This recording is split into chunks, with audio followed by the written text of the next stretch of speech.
Hello, this is Colleen with Designs of Value Art, and today we're going to be talking real briefly about water drops. And as you can see on this resource, there's quite a few. Let's go over some of the characteristics that you'll see with a water drop.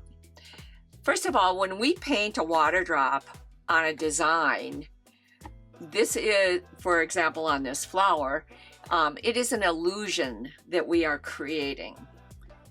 Also, water drops have what is known as a cast shadow. So you've got a little bit of shadow, a little bit of shadow. These ones are not because they're falling off the petals. You're going to have a highlight, which is your highlight, and then you're going to have a shine. So those are some of the things you want to look for when you're painting. The other thing is water drops are affected by gravity. They follow the shape of the item that they sit on. So here you can see this one's starting to drop down as a little,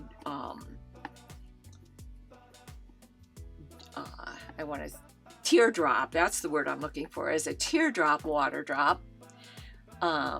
It is always going to be one shade darker than the surface that it sits on.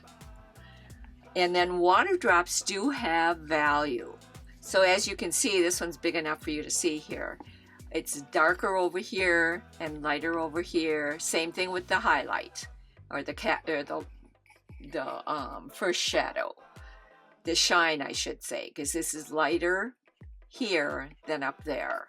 So they do have value. So you're going to have round teardrops falling off the edge. Let's take a look at a couple that I painted. I'm not going to demonstrate this today, but I just want you to see they have cast shadows, they have highlights, they have shines.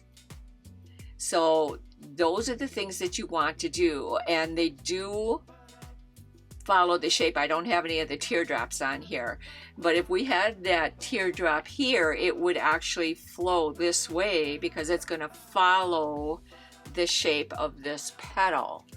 So those are some things that you want to keep in mind as you start painting water drops, and on the next project I'll include some water drops so you can see what I'm talking about as an example. Thank you so much. Take a look at me at patreon.com at /Colleen D. Aiken, and you can follow me from stroke by stroke on all of my designs. Thank you so much.